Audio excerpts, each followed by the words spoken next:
Assalamualaikum warahmatullahi wabarakatuh. Bertemu lagi dengan kelompok 7 yang beranggotakan Nurul Zahro, Nur Amalia Waru, dan juga Susanti. Nah, kali ini kita akan membahas tentang sifat cahaya. Yang pertama ada pemantulan cahaya dan juga pembiasan cahaya. Nah, yang pertama kita akan membahas tentang pemantulan cahaya. Kemudian di sini ada alat-alat yang diperlukan dalam pembahasan pemantulan cahaya. Di sini ada penggaris, lalu ada kaca pembesar,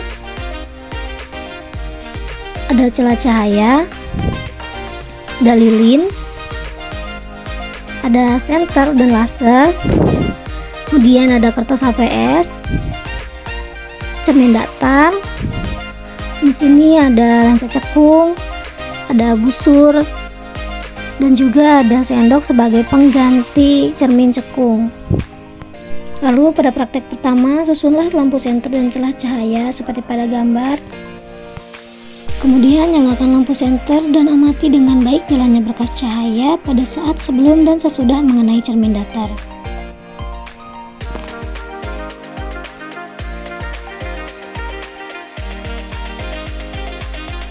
Selanjutnya, ukurlah sudut datang dan besar sudut pantul yang dihasilkan dari bayangan pada cermin datar.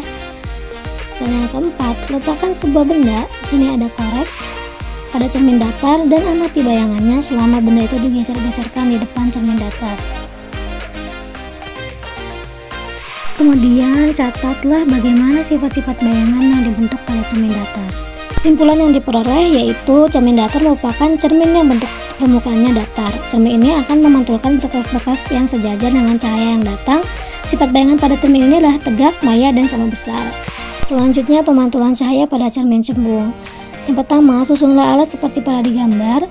Lalu yang kedua, amatilah dengan baik jalannya berkas cahaya pada saat sesudah dan sebelum mengenai cermin cembung. Lalu yang ketiga, catatlah bagaimana sifat-sifat bayangan yang dibentuk oleh cermin cembung tersebut. Kesimpulan yang didapat yaitu cermin cembung adalah cermin yang memiliki permukaan keluar. Cermin cembung disebut juga sebagai cermin negatif karena sifat divergen yang cerminan, artinya cermin cembung dapat menyebarkan sinar dan cahaya. Sifat bayangan cermin cembung yaitu tegak, diperkecil, dan juga semu. Selanjutnya pemantulan cahaya pada cermin cekung. Yang pertama yaitu letakkan alat seperti pada di gambar. Kemudian amati dengan baik jalannya berkas cahaya pada saat sebelum dan sesudah mengenai cermin cekung.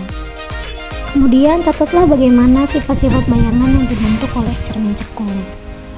Lalu kesimpulan yang didapat yaitu cermin cekung adalah cermin yang memiliki bentuk melengkung ke arah dalam.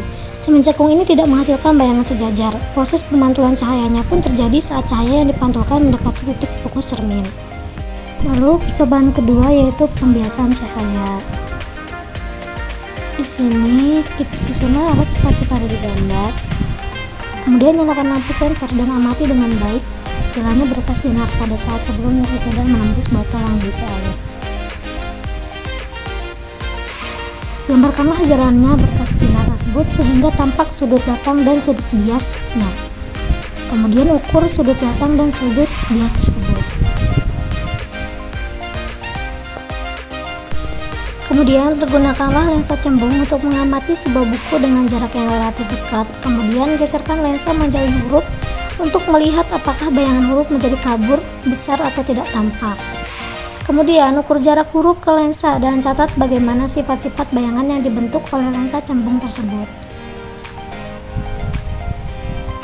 Kesimpulan yang didapat yaitu pembiasan merupakan peristiwa pembelokan arah sinar atau cahaya yang melalui dua atau lebih membumi yang berbeda kerapatan optiknya. Selanjutnya yaitu pembiasan cahaya pada cermin cembung. Langkah pertama yaitu susunlah alat seperti pada di gambar. Kemudian atur letak lilin dan lensa cembung agar diperoleh bayangan nyala lilin paling tajam. Kemudian ukur jarak benda dan jarak bayangannya. Catat sifat-sifat bayangan yang dibentuk oleh lensa cembung tersebut.